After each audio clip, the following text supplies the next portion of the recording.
Au nom de la communauté maritime nationale et à mon nom propre, souhaiter une cordiale bienvenue à toutes et à tous dans ce splendide et magnifique amphithéâtre de la Direction générale du port autonome de Pointe-Noire qui sert de cadre à nos festivités. Une bienvenue particulière à vous, Monsieur Jean-Marc Tistet-Ikaya, ministre des Transports, de l'aviation civile et de la marine marchande, ainsi qu'à la délégation qui vous accompagne.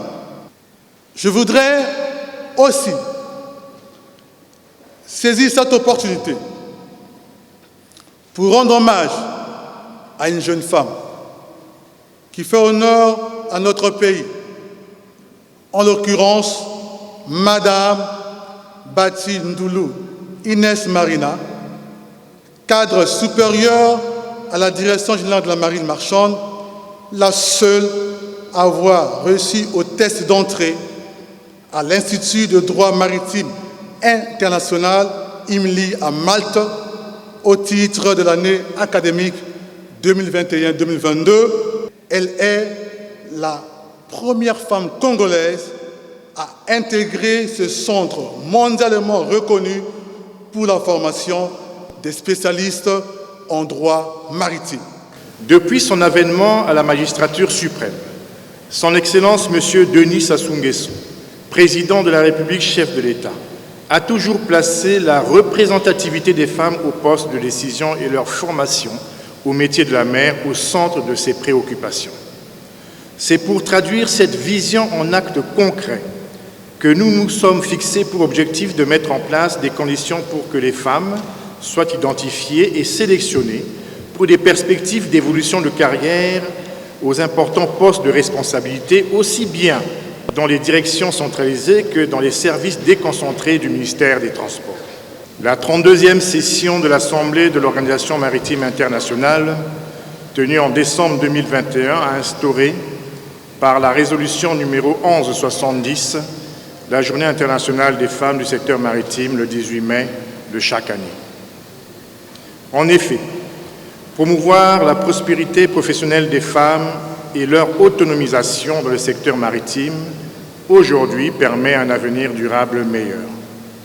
Pour marquer cette première édition de la Journée internationale de la femme du secteur maritime au niveau international, le thème choisi est « Formation, visibilité, reconnaissance, soutenir la mise en place d'un environnement de travail exempt d'obstacles », avec pour objectif de promouvoir l'intégration des femmes dans la communauté maritime, à bord des navires et dans l'ensemble du secteur à des postes de responsabilité.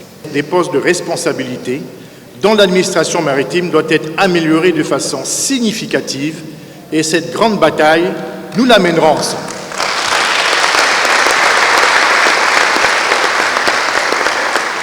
Avec l'adoption de la loi Emilienne Mouébara sur la lutte contre les violences faites aux femmes et aux jeunes filles. Nous avons des missions qui sont celui d'encourager et stimuler la parité des sexes dans le secteur maritime à travers l'Afrique, mettre en place une stratégie de haut niveau, contribuer au développement de l'entrepreneuriat de la femme du secteur maritime et du leadership féminin, lutter contre la pauvreté et enfin l'insertion de la jeune fille désireuse d'embrasser les métiers de mer. Quel était l'objectif de cette conférence qui s'est tenue du 15 au 16 novembre 2021 à Lomé, où le Congo a donc participé à cette conférence qui était couplée de son Assemblée générale. La troisième conférence continentale avait pour objectif d'asseoir un espace d'échange et de maillage entre les institutions et les organismes, mais aussi de promouvoir le renforcement des capacités, la coopération et le développement de l'entrepreneuriat des femmes africaines du secteur. Il s'agira bien entendu d'une part de mettre en exergue la participation des femmes dans tous les aspects de l'économie bleue et de la ZECAf, tel est l'enjeu, et d'autre part d'outiller les femmes du secteur sur les approches de politique d'égalité. Et enfin, c'était aussi l'occasion, si vous voulez, de faire un état de lieu des avancées et des actions des femmes du secteur maritime.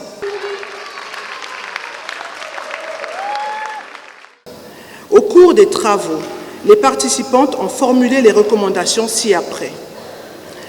Première recommandation, la représentativité de la femme du secteur maritime et portuaire dans les sphères de décision.